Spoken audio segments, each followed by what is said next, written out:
Bonjour, je suis Les Cookie, je suis professeur des universités au Conservatoire national des arts et métiers, CNAM Paris, et notre cours d'aujourd'hui porte sur le modèle de référence OSI ainsi que le modèle industriel de télécommunication TCP/IP.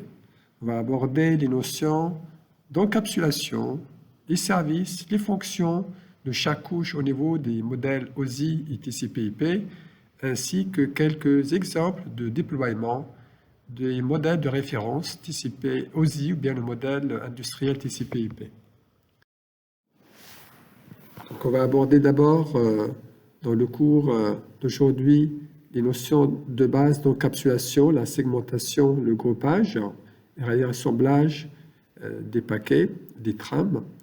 La notion également des fonctions au niveau de chaque couche protocolaire et quelques exemples de déploiement des modèles de référence OSI, TCP/IP également.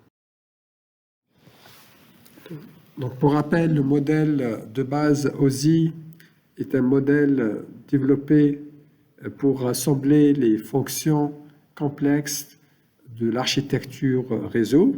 Donc, un réseau dispose, n'importe quel système dispose de plusieurs fonctions parfois complexes. Dans un système, on doit assurer la correction d'erreurs, la détection d'erreurs, le routage, les fonctions de sécurité, le transfert de données, le transfert de bout en bout, ou bien le transfert sur un segment local, sur un réseau local. Donc l'ensemble de ces fonctions doivent être organisées sous forme de couches, et c'est ça la notion de base de modèle OSI qui a réussi à organiser l'ensemble des fonctions qu'on peut trouver sur un système de communication. Donc tout ça, ça a été assemblé sous forme de couches protocolaires. Donc, le modèle de référence OSI est un modèle à 7 couches, donc la couche application, présentation, session, transport, réseau, liaison de données et la couche physique. Donc il est important de comprendre la notion de transfert des données sur ces couches protocolaires. Donc l'envoi des données ne se fait pas directement d'une couche de limiteur, la couche par exemple transport de limiteur A vers la couche transport de récepteur B. Mais par contre, ces données doivent être acheminées via l'ensemble des couches protocolaires de limiteur sur son système d'exploitation et le résultat, les paquets générés, etc., sont envoyés sur un réseau intermédiaire, un réseau Internet, un réseau d'opérateurs, etc. Et à la fin, ces données sont reçues par le destinataire à travers la couche physique et vont traverser les différentes couches protocolaires jusqu'à la couche voulue, jusqu'à la couche, par exemple, application. Donc, il est important de distinguer la communication d'une couche à l'autre et le transfert des données à travers le même système d'exploitation, donc à travers les différentes couches protocolaires. La notion de protocole dans le modèle OSI ou bien dans le modèle TCP/IP, justement, organise la notion de communication entre deux couches. La communication entre deux couches appartenant à deux entités différentes compose la notion de protocole et donc permet de montrer comment acheminer les données d'une couche à l'autre. Toujours dans le modèle TCP/IP, bien le modèle OSI, il est important de comprendre la notion d'encapsulation des données entre différentes couches. Donc sur une couche donnée, par exemple la couche application, on génère un bloc de données qu'on appelle par exemple un PDU, Protocol Data Unit, sur une couche donnée. Ce PDU, bien, ce bloc de données, bien, ce payload, il sera envoyé vers la couche inférieure, par exemple de la couche application vers la couche transport, si on est dans le modèle TCP/IP, et une fois reçu par la couche inférieure, ce bloc de données il devient ce qu'on appelle un SDU, Service Data Unit.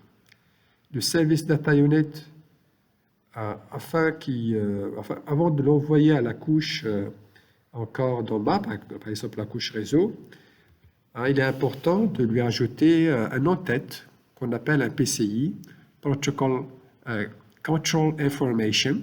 C'est un ensemble d'informations de contrôle qui permettent une meilleure transmission de ce paquet par la suite sur le réseau.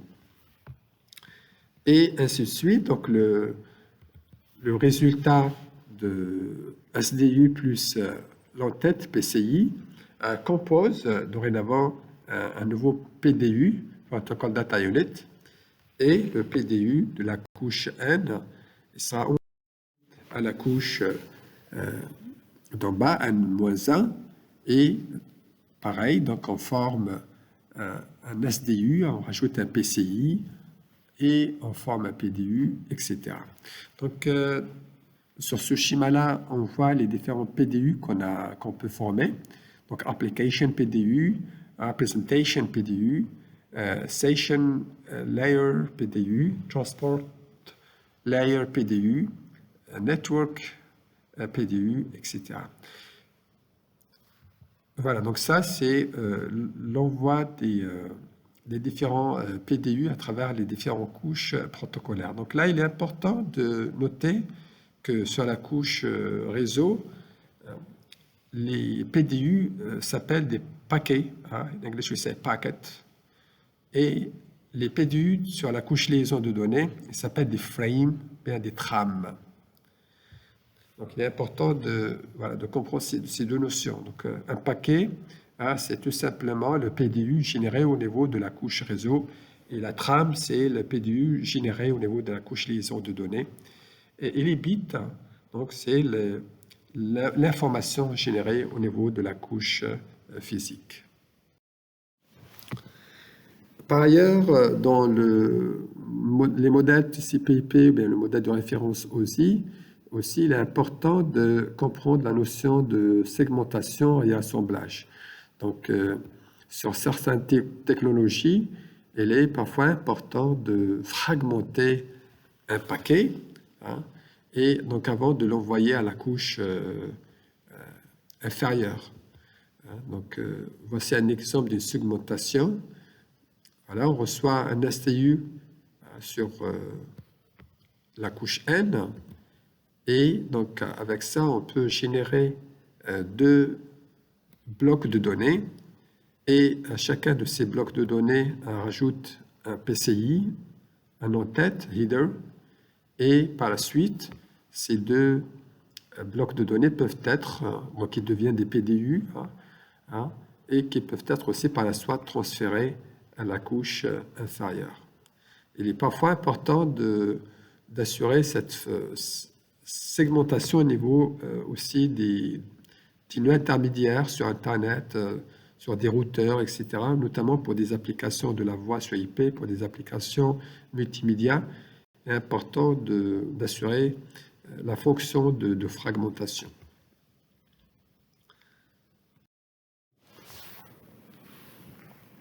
Voilà, donc la notion de segmentation est importante dans les réseaux. Et aussi, il est important de comprendre que chaque bloc de données généré suite à une segmentation, suite à une fragmentation, compose un nouveau bloc de données, un nouveau PDU, et pour chaque... et il faut savoir également que pour chaque PDU, pour chaque bloc de données généré, doit respecter ce qu'on appelle le MTU, Maximum Transmission Unit, défini par le protocole. Donc, dans le protocole, par exemple Ethernet, les standards ont défini la taille maximale d'une trame qui peut être acceptée par les équipements, etc. Donc, un petit exemple d'un MTU Ethernet de la couche 2, hein, c'est 1500 octets. Voilà, donc il est parfois important d'assurer ces fonctions de segmentation également pour respecter la limite maximale de la taille demandée par le standard. Et parfois aussi, il est important de regrouper deux segments pareils afin de respecter la notion de MTU, bien la notion de la taille de paquet acceptée par une technologie. Par exemple, sur la technologie ATM, la taille des cellules sont de 53 octets. Hein, donc, les équipements ATM ne peuvent pas accepter des cellules inférieures, bien supérieures à cette taille. Voilà, donc il est important de comprendre que la segmentation parfois et la fragmentation est due à des nécessités protocolaires, hein, définies par les organismes de standardisation et par les contraintes des protocoles. Donc, après la segmentation, on peut faire aussi du réassemblage. On appelle ça aussi de groupage. Donc, avec le groupage, on regroupe, on assemble plusieurs SDU hein, dans un même bloc de données, hein, dans un même PDU. Mais généralement, avant de mettre les SDU dans un PDU, il faut rajouter un en-tête pour chaque SDU. Donc, chaque SDU reçu sur une couche, hein, donc, sur une couche, par exemple, N, voilà, on rajoute un en-tête, un header, pour chaque bloc de données SDU, et on forme à la fin un PDU. Hein. Et comme j'ai dit, l'intérêt, par exemple, c'est de respecter la norme du standard. Dans ATM, si on reçoit des cellules inférieures à 53 octets, par exemple, il faudra rajouter des bits de bourrage, mais il faudra compléter la taille de la cellule pour arriver à une taille, par exemple, de 53 octets. Voilà, parfois, pareil aussi sur la technologie Ethernet, hein, donc les commutateurs Ethernet doivent respecter une certaine taille, et pareil pour les routeurs intermédiaires, etc. Donc parfois, on est amené à faire de la fragmentation.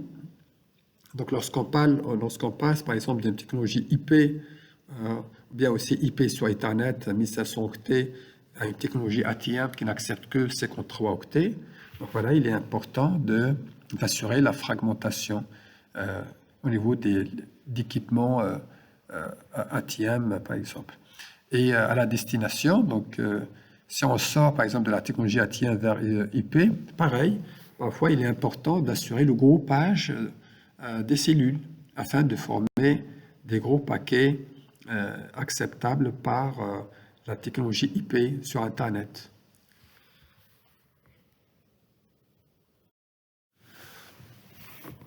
Voilà, donc il est important d'assurer ces fonctions de groupage après avoir réalisé la segmentation, la fragmentation.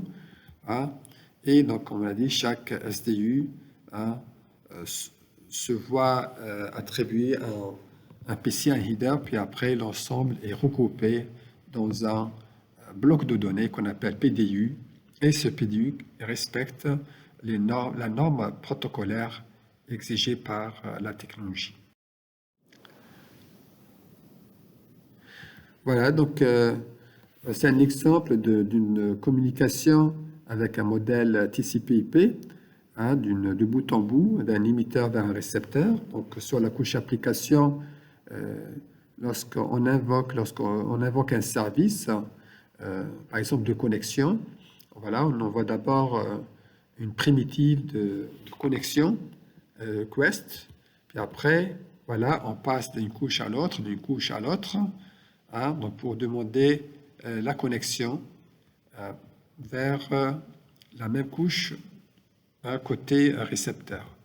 Voilà, donc on envoie ça sur le réseau et pareil, donc on achemine cela Et comme réponse, on a l'indication. Donc l'indication, c'est voilà. C'est la réponse à la requête d'établissement d'une connexion. Voilà, donc on achemine la requête sur un réseau et après, voilà, on envoie les données. Donc une fois on a transmis la requête, on a reçu la réponse et on a établi la connexion dans la phase 3, donc on peut envoyer les données. Donc voilà, on envoie les données et la transmission des données ne peut se faire qu'après avoir établi, par exemple, la connexion entre deux couches. Voilà. Donc ça, c'est ce qu'on demande parfois par certains protocoles, donc afin d'assurer la communication entre deux couches au même niveau.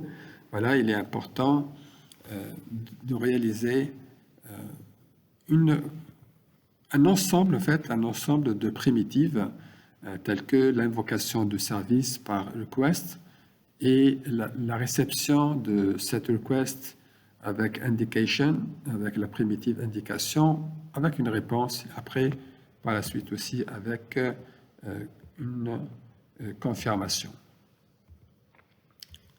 Voilà, donc ça, c'est juste quelques exemples d'acheminement des requêtes et aussi de réponses à travers les couches protocolaires. Donc, voici ce qui se passe, par exemple, sur la couche, juste entre la couche application et la couche transport. C'est-à-dire, une fois on a réalisé l'ensemble des primitives sur les couches basses, donc voici qu'est-ce qui se passe, par exemple, lorsqu'on envoie des données. Voilà, on transfère les données et après, sur la couche transport récepteur, voilà, on envoie la donnée et aussi on peut invoquer un accusé de réception également pour côté récepteur vers l'émetteur, bien l'émetteur vers récepteur.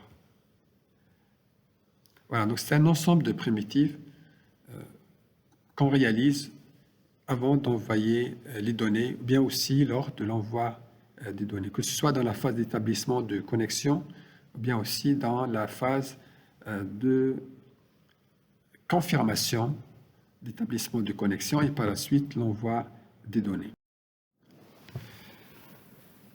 Voilà, donc sur la couche application, on a quelque chose qui se ressemble à ça. Donc voilà, on invoque le service d'envoyer les données, on reçoit la confirmation, et pareil, côté destination, donc on invoque le service d'envoi des données et également l'indication et la confirmation d'envoi de ces données. Donc voici un exemple d'une transmission sur une couche protocolaire sur l'ensemble du protocole stack, qu'il soit par exemple de la couche application jusqu'à la couche liaison de données. Voilà, donc on envoie un message qu'on génère sur la couche application et ce message, lorsque est reçu par exemple par la couche transport, donc en l'occurrence on a un SDU.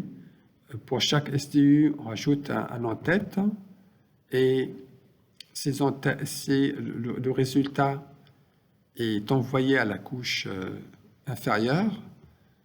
On continue à ajouter des en-têtes pour chaque bloc de données.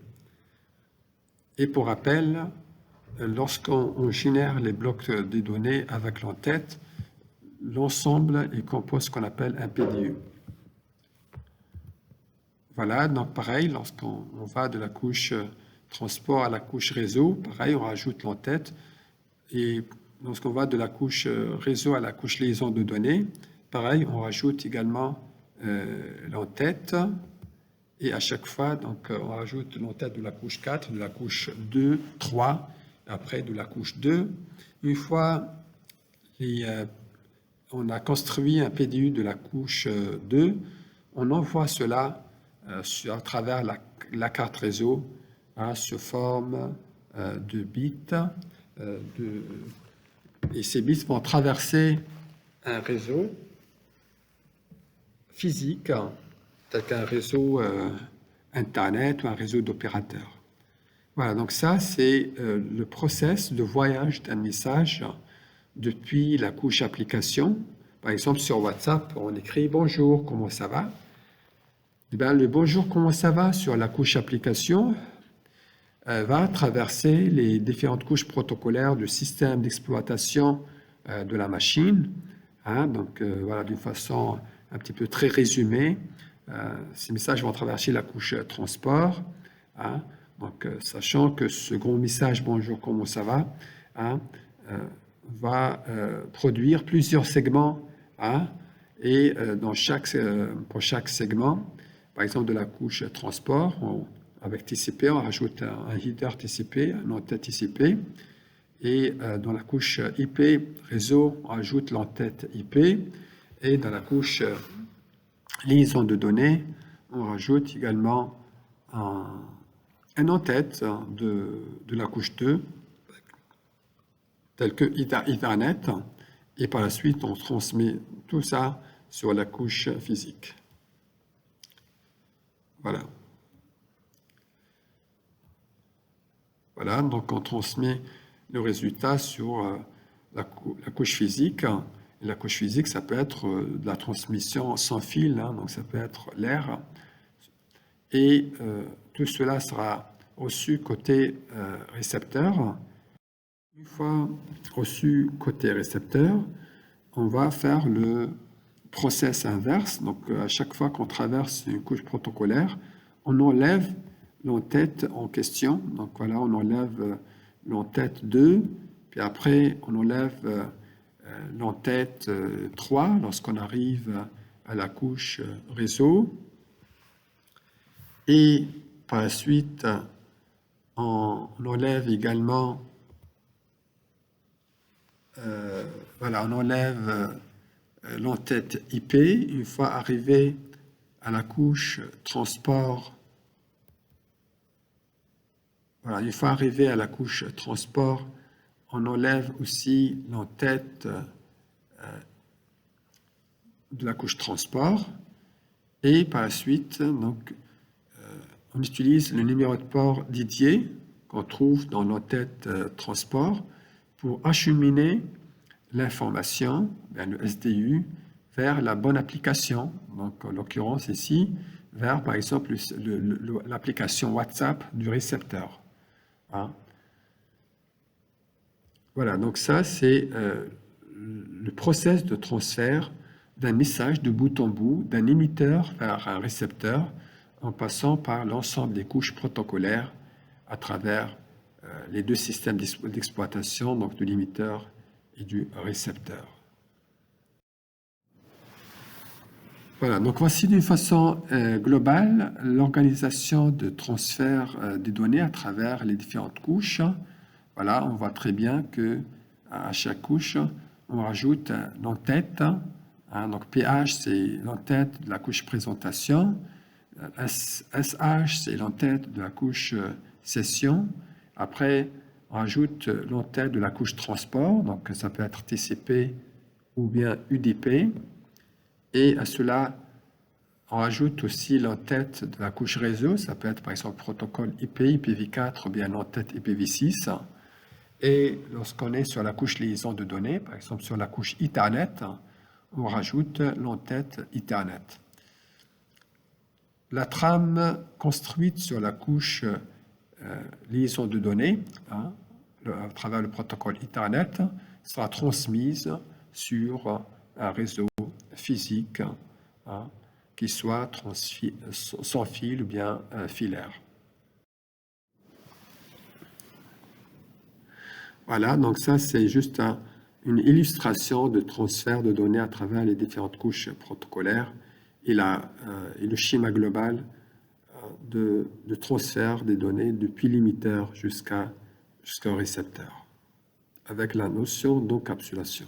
Voilà, donc il est important de comprendre cette notion d'encapsulation, parce que c'est au centre du modèle, que ce soit le modèle de référence OSI ou bien le modèle TCP/IP qui est largement utilisé dans les télécommunications d'aujourd'hui. Voilà, donc on va aborder maintenant les notions de service et les fonctions également de couche protocolaire. Donc sur la couche physique, on est censé uniquement de transférer l'information via un canal filaire ou un canal sans fil. Donc la couche physique s'occupe de transfert des données. Et ces données sont sous forme de bits à travers une méthode de codage, une méthode de modulation particulière et une méthode de modulation donc particulière ou bien un mode de transfert particulier sur la couche physique. Sur la couche liaison de données, il y a plusieurs fonctions. Donc, il y a déjà la notion de transfert sur un réseau local. Donc, on a cette vision uniquement de saut à saut. Sur la couche liaison de données, on n'a pas la vision de bout en bout, depuis l'émetteur jusqu'à un récepteur qui se trouve très loin, mais on assure uniquement des transferts saut à saut, donc entre des entités voisines. Sur la couche liaison de données, les protocoles déployés tels que le protocole Ethernet assurent généralement le marquage des trames, le début et la fin d'un flux de communication, d'une session. Et également, il y a la notion de correction et contrôle d'erreur. Aussi, on a la notion de contrôle des flux, donc contrôler le rythme de transmission des données sur, par exemple, la carte physique. Voilà, donc il est important de comprendre que sur la couche liaison de données, on a une vision uniquement saut à saut, bien point à point, donc entre deux entités voisines et non pas sur des entités qui se trouvent très lointaines. Le segment de données manipulé par la couche liaison de données s'appelle tram. In English, we say frame. Donc, sur la couche physique, on a parlé de la notion de bit. Sur la couche liaison de données, on assure le transfert des trams. Voilà donc quelques exemples pratiques de transférer les données sur la couche liaison. Voilà, donc avec des réseaux parfois complètement hétérogènes. Donc on peut aller d'un réseau RTC téléphonique classique vers un réseau IP, etc. Donc voilà, sur un même réseau, donc on peut transférer des données d'un ordinateur à un ordinateur sur un petit réseau local, ou bien aussi il y a la notion de transfert des données sur la couche 2 dans un cœur de réseau Internet entre deux routeurs, enfin entre deux commutateurs, etc. Bien aussi dans un réseau local entre deux commutateurs. La troisième couche du modèle TCP/IP, aussi le modèle de référence OSI, c'est la couche réseau. La couche réseau est une couche qui s'occupe principalement de la fonction de routage, entre autres, et le routage, c'est la fonction qui assure comment trouver un chemin de bout en bout pour aller d'une source à une destination. La fonction de routage trouve les meilleurs chemins pour aller d'une source vers une destination via un adressage particulier, c'est l'adressage IP. Généralement, si on utilise le protocole IP, alors on utilise un adressage IP. La notion de paquet est une notion aussi importante sur la couche réseau. L'entité générée par la couche réseau s'appelle paquet. Donc, on a parlé de bits sur la couche physique. La trame générée sur la couche liaison de données et la notion de paquet généré sur la couche réseau. Voici quelques exemples de transfert des données sur la couche réseau. Donc, l'exemple typique, c'est le réseau Internet. Lorsque on transfère des données d'un émetteur vers un récepteur en passant par le réseau Internet. Et le réseau Internet, c'est un ensemble de systèmes autonomes. Et un système autonome, c'est un ensemble de routeurs. Donc, on peut dire tout simplement que l'Internet est composé d'un grand nombre de routeurs. Et le chemin à suivre pour aller d'une source à destination, c'est le rôle de la couche réseau, donc à travers des protocoles de la couche réseau, tel que le protocole IP. Voilà, donc lorsqu'un nœud, par exemple, un routeur reçoit un paquet, et il ne sait pas à quelle destination il sera envoyé, donc il utilise un protocole qui lui permet de trouver un chemin, pas nécessairement le meilleur chemin, parce que lorsqu'on parle de meilleur chemin, on est sur une autre notion qui est la notion de qualité de service. Mais généralement, dans la fonction de routage, on garantit au moins l'existence d'un chemin pour aller d'une source vers une destination. Voilà, donc une fois le chemin est trouvé entre une source et une destination, l'émetteur et le récepteur peuvent entamer la phase de transmission des données. Donc il est important d'assurer la fonction de routage afin d'établir la route d'une source à une destination.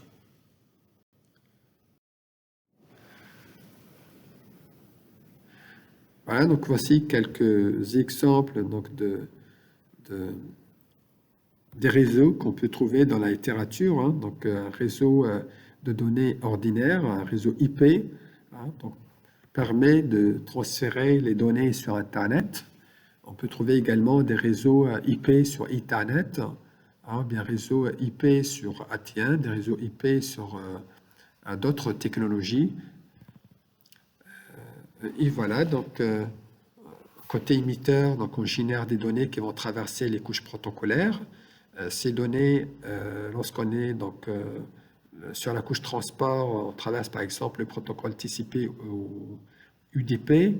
Donc on rajoute l'entête TCP UDP. Une fois arrivé à la couche réseau, on rajoute l'entête IP. Une fois arrivé à la couche liaison de données, on peut rajouter l'entête Ethernet et on transfère ça vers le réseau d'opérateurs. Donc ces paquets vont traverser les différents routeurs, etc., avec un mode qu'on appelle le mode datagramme. Donc chaque paquet peut traverser un chemin différent. La synchronisation entre ces paquets et les paquets de la session va se faire au niveau de la destination. Donc on parle maintenant de niveau 4. Niveau 4, c'est le niveau qui permet d'avoir une vue de bout en bout d'une session. Donc, permet de transporter les données de bout en bout entre un émetteur et un récepteur. Donc au niveau de la couche 2, on a parlé d'une vue très locale, point à point, entre deux entités voisines, alors que le niveau 4 permet de transférer les données de bout en bout d'un émetteur vers un récepteur. Les deux protocoles largement répandus déployés dans la couche 4, c'est le protocole TCP/IP, donc le Transport Control Protocol, qui est très utilisé, que ce soit pour les applications de transfert de mail, de FTP, etc., etc., et aussi pour des applications où il y a nécessité d'accusé-réception. Il y a aussi le protocole UDP qui est aussi très utilisé dans les applications temps réel, les applications isochrones à forte contrainte multimédia telles que la voix sur IP, etc., etc. Voilà, donc il est important aussi de rappeler que la couche transport, c'est la première couche implémentée sur les terminaux. Donc, par rapport aux autres couches, donc effectivement, les autres couches, les couches applications, sessions, etc., évidemment, ils sont déjà implémentés, Mais la couche transport, c'est la première couche qu'un operating system doit implémenter également sur les terminaux. Généralement, dans la couche 4, on a su un ensemble de fonctions telles que le multiplexage des données, la segmentation, la fragmentation, donc segmentation aussi, réassemblage, le contrôle de congestion, donc à travers le protocole TCP qui permet d'adapter le débit de transmission aussi, qui a un lien aussi avec la notion de contrôle de flux, et la notion de contrôle de congestion permet aussi de réduire la saturation de trafic sur les nœuds intermédiaires, sur les routeurs, etc., afin d'assurer une bonne qualité d'acheminement et de ne pas faire tomber les performances des trafics particuliers tels que le trafic temps réel, etc., sur les nœuds intermédiaires, sur les routeurs. Donc, il est important d'implémenter des fonctions de contrôle de congestion au niveau des nœuds émetteurs et récepteurs afin d'adapter leur débit de transmission. Pareil aussi, dans la couche transport, on réalise l'ordonnancement et aussi réordonnancement des paquets. Et donc, dans la couche transport, on parle aussi de la notion de segment. Donc, on a parlé de la notion de paquet au niveau de la couche réseau, la notion de trame au niveau de la couche liaison de données, la notion de bit de la couche physique. Donc, là aussi, la notion de segment sur la couche transport. Donc, voici quelques exemples de transmission sur un réseau, de bout en bout avec la couche 4, donc parfois avec des réseaux complètement hétérogènes, donc par exemple d'un réseau IP vers un réseau ATM, d'un réseau MPLS vers un réseau téléphonique RTC classique, etc. Voilà, donc on envoie des données de bout en bout, donc via des applications.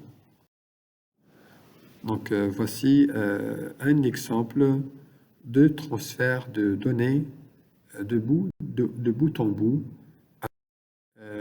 donc avec des applications complètement différentes. Donc, la couche transport détermine l'identification de l'application à travers un numéro de port. Par exemple, tout ce qui est envoyé sur le HTTP, c'est le numéro 80. Il y a aussi un numéro, par exemple, pour le service WhatsApp, l'application WhatsApp, pour telle application. Donc, on a toujours la notion d'un numéro de port que la couche transport peut utiliser afin d'acheminer la donnée vers la bonne application depuis l'émetteur vers le récepteur. Voilà, donc quelques exemples d'applications de la couche transport, donc entre un client Firefox Web depuis l'émetteur vers le serveur Apache de côté des destinations. Voilà, ou bien également entre un client SSH vers un serveur SSH sur un tunnel SSHD par exemple. Alors, donc tout ça sont des applications qu'on peut trouver pour déployer le service de transport de bout en bout, depuis un émetteur vers un récepteur. Donc, voici quelques use cases d'envoi d'implémentation des couches protocolaires, par exemple pour la couche physique. Une question simple, c'est comment faire pour communiquer deux PC, deux mobiles directement entre eux. Par exemple, voilà, on a deux applications de la voix sur IP, comment les faire communiquer voilà, directement, réellement. Donc, soit on passe par une liaison hertzienne sans fil, de type 4G, 5G, 6G en 2030, ou bien on parle d'une liaison Wi-Fi, de type par exemple les 3E, 802.11, etc.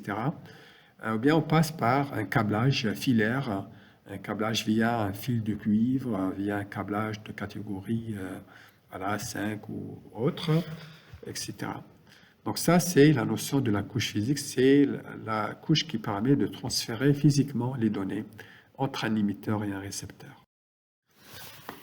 Sur la couche 2, voilà, donc on peut poser la question sur comment faire pour passer une trame. Donc une trame, c'est une suite d'éléments binaires depuis un émetteur généré au niveau de la couche 2 vers un récepteur via un système physique. Donc il faut se rappeler qu'au niveau de la couche 2, on assure un certain nombre de fonctions, telles que le marquage des débuts, de la fin d'une trame. On assure également le contrôle d'erreurs, la correction des erreurs aussi, via parfois ce qu'on appelle un code polynomial qu'on trouve au niveau de l'entête de la couche 2. Également, on assure le contrôle des flux. C'est une notion intéressante qui permet d'adapter, de réguler la vitesse de transmission de l'émetteur afin de ne pas saturer les ressources de la destination. Donc, généralement, dans la couche 2, voilà, on implémente, on utilise des commutateurs. Donc, la couche 2 est implémentée sur les terminaux, mais également sur des équipements intermédiaires au niveau de l'entreprise, tels que ce qu'on appelle les switches, bien les commutateurs, bien les ponts, etc. Voilà, donc ça, c'est un use case de la couche 2. Pour la couche 3, donc, un exemple typique, c'est comment acheminer les données, les paquets sur Internet. Donc, le réseau Internet est un réseau de la couche 3 qui implémente des équipements de la couche 3, donc des routeurs.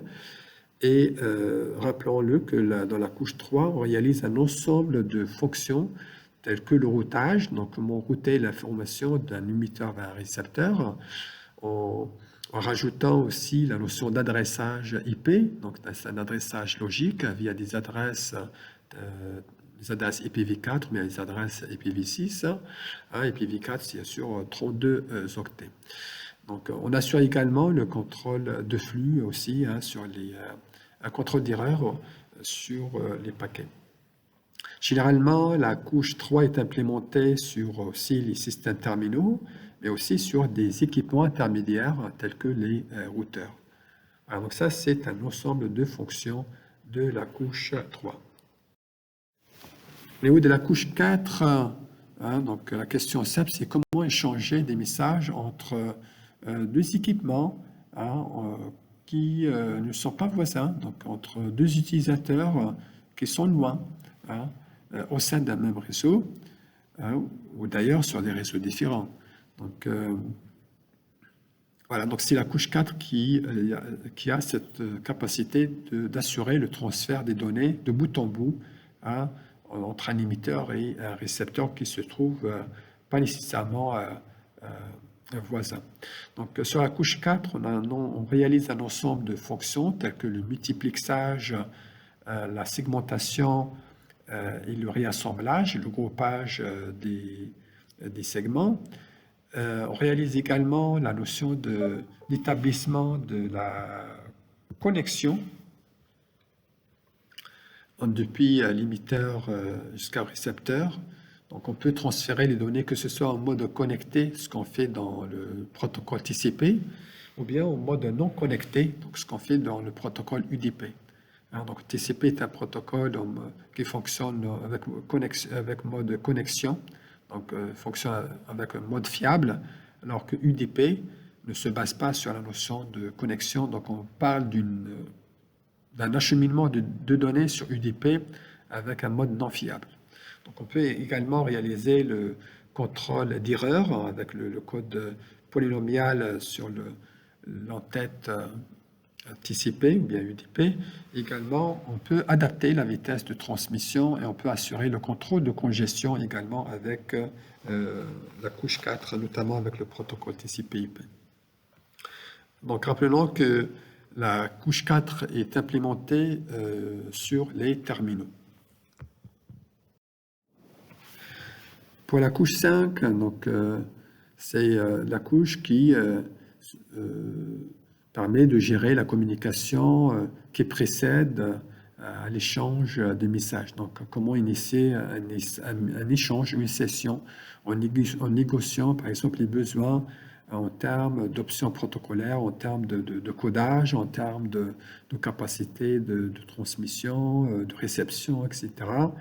Et ben, qu'est-ce qu'on fait pour établir une session lorsqu'elle est interrompue, hein?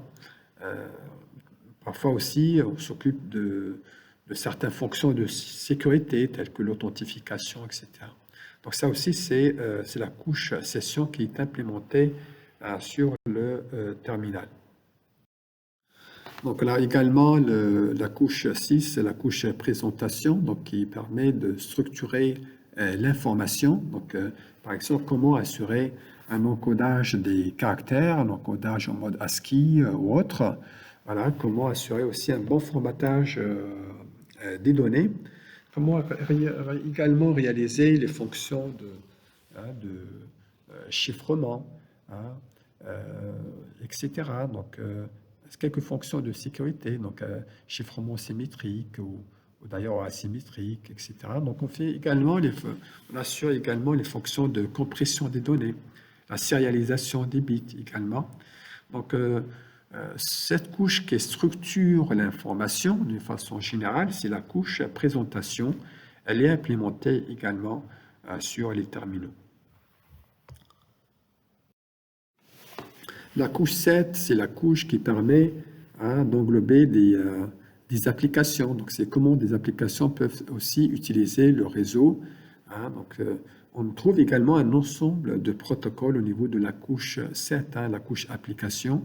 Donc, c'est la couche qui englobe des services, des applications telles que le courrier électronique, voilà, les applications de la voix, de la voix sur IP, la visioconférence, enfin l'ensemble des applications qu'on trouve par exemple sur la machine, le Word, Microsoft Word, Microsoft Access, Excel, etc. Enfin l'ensemble des applications qu'on peut trouver sur une machine font partie également de la couche application.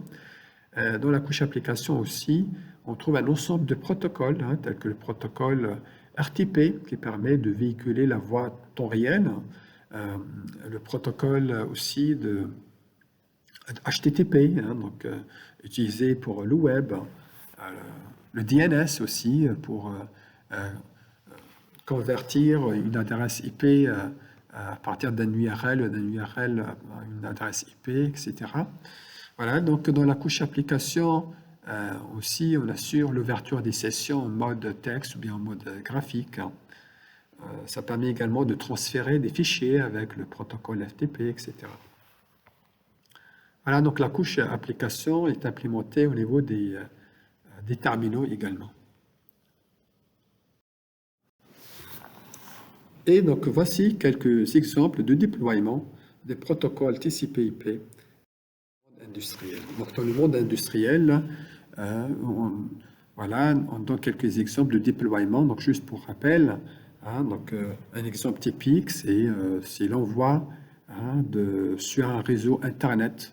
Le réseau Internet, pour rappel, c'est un réseau qui fonctionne avec le mode datagramme, donc avec le transfert des paquets IP sur des routeurs intermédiaires. Et lorsqu'un émetteur envoie par exemple de la voix sur IP vers un récepteur, l'émetteur génère des blocs de données qui vont traverser un protocole de la couche application qui s'appelle RTP, qui dispose d'une en-tête de 12 octets. Et ces segments de blocs de données sont envoyés à la couche transport et c'est le protocole UDP qui s'occupe d'envoyer les segments RTP. Donc en rajoutant l'entête UDP de 8 octets. Une fois ces segments arrivent à la couche réseau, donc c'est le protocole IP qui ajoute l'entête de 20 octets, par exemple, et qui envoie ça vers la couche liaison de données. Et on rajoute, par exemple, un certain nombre d'octets, d'accord, et on envoie ça à la couche physique. Donc, et lorsqu'on traverse le réseau Internet, ça veut dire on traverse les 3 couches, parce qu'un routeur implémente 3 couches. Un routeur, c'est un équipement de la couche 3, donc il dispose des 3 couches, la couche physique, la couche liaison de données et la couche IP. Et chaque donnée traverse ces trois couches, la couche physique et la couche liaison de données, la couche réseau. Une fois arrivé à la destination, pareil, donc on va traverser les différentes couches protocolaires, sachant que dans la couche physique, on peut aussi faire véhiculer l'information sur plusieurs réseaux hétérogènes. Donc un réseau, par exemple ADSL, côté destination, alors que peut-être côté émetteur, on était sur un réseau purement IP. On peut traverser peut-être à un moment donné un réseau AT1, puis après à la destination un réseau frame relais, ADSL, etc. Voilà. Donc une fois ces données arrivent à la couche, à la destination, donc les données vont traverser les couches protocolaires et à chaque fois, donc, on enlève l'entête lorsqu'on arrive à une couche donnée jusqu'à ce que ces données arrivent à la couche application et on les fait apparaître, ou bien on fait le play-out de ces données côté destination. Voilà, donc ça c'est juste une petite illustration d'une conversion entre le modèle OSI et le modèle TCP/IP. Donc, pour rappel, le modèle TCP/IP permet d'englober les trois couches de modèle OSI, donc la couche application, la couche présentation et la couche session sur une même couche qu'on appelle la couche application.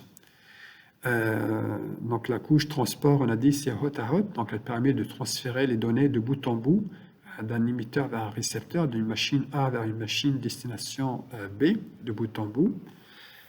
Et après, donc, un exemple de transfert sur un réseau, la couche réseau, c'est la traversée de l'Internet, donc les routeurs intermédiaires de l'Internet, et la couche accès réseau, donc c'est une couche qui regroupe liaison de données et la couche physique.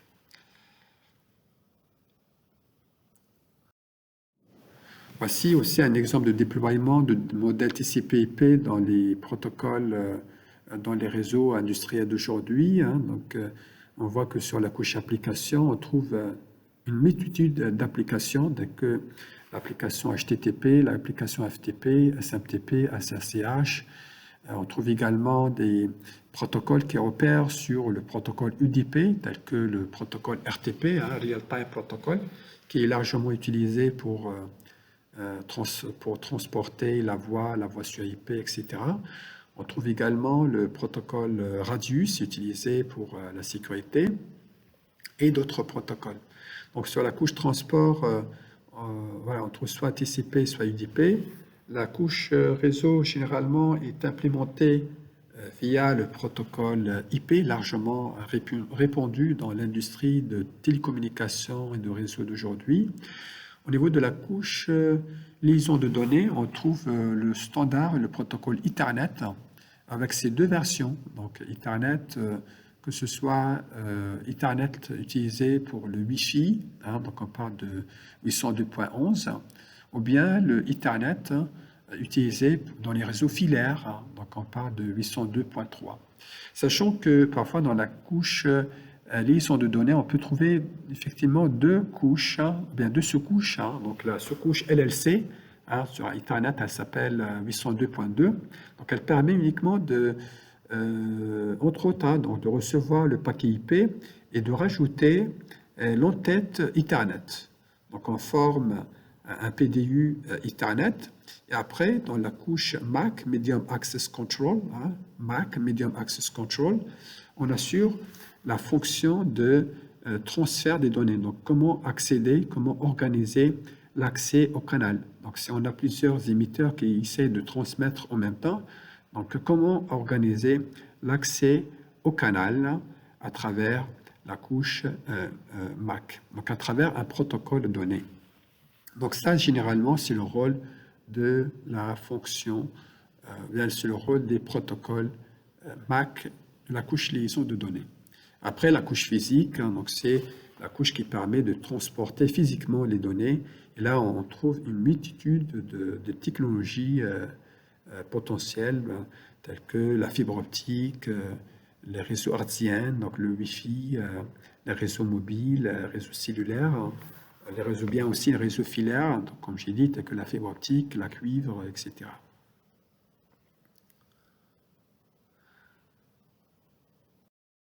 Donc, voici un autre exemple de déploiement de modèles de transmission. Donc là, c'est l'utilisation d'un matériel spécifique qu'on appelle les ponts.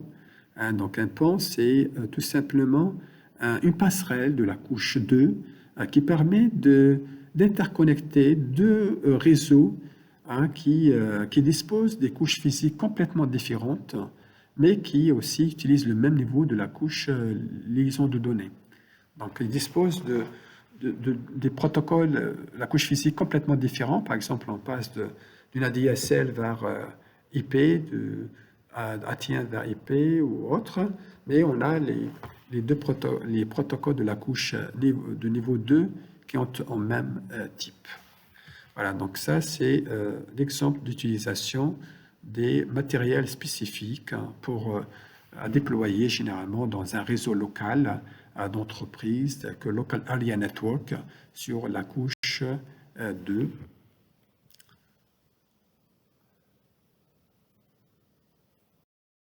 Et donc voici aussi un exemple de déploiement de modèles TCP/IP qu'on utilise par exemple sur un déploiement Wi-Fi ou bien un déploiement sur un réseau local.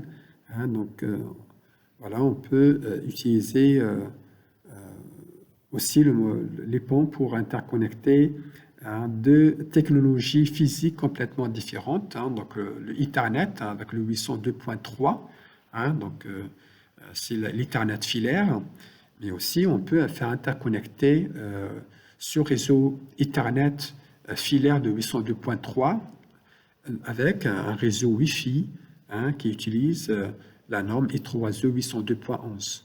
Donc, pour faire interconnecter ces deux réseaux qui utilisent des couches physiques différentes, des technologies physiques différentes, effectivement, on peut utiliser les ponts de niveau de la couche liaison de données. Dans le cours d'aujourd'hui, nous avons abordé l'encapsulation et les différentes fonctions de chaque couche protocolaire dans les modèles OSI et le modèle TCP/IP. Nous avons donné également quelques exemples de déploiement des modèles, notamment TCP/IP, dans le contexte industriel, tel que la connexion entre des réseaux ATM avec un réseau IP, etc. Nous avons abordé également quelques exemples de protocoles qu'on peut déployer sur les différentes couches protocolaires, telles que la couche réseau, la couche liaison de données, la couche également transport et la couche application. Donc les protocoles de la couche application généralement assurent des services intéressants de bout en bout également, et aussi des services de transfert de la voix sur IP, par exemple via le protocole RTP, des protocoles de sécurité également, tels que TLS, Radius également. Voilà, on a vu également des protocoles de la couche transport, tels que le protocole UDP et TCP, qui sont largement répandus pour les applications. Donc UDP est largement utilisé pour les services temps réel, et TCP est utilisé pour les applications pas nécessairement temps réel. Le protocole IP est largement déployé pour le routage sur Internet, et la technologie Ethernet est une technologie largement répandue dans les réseaux locaux.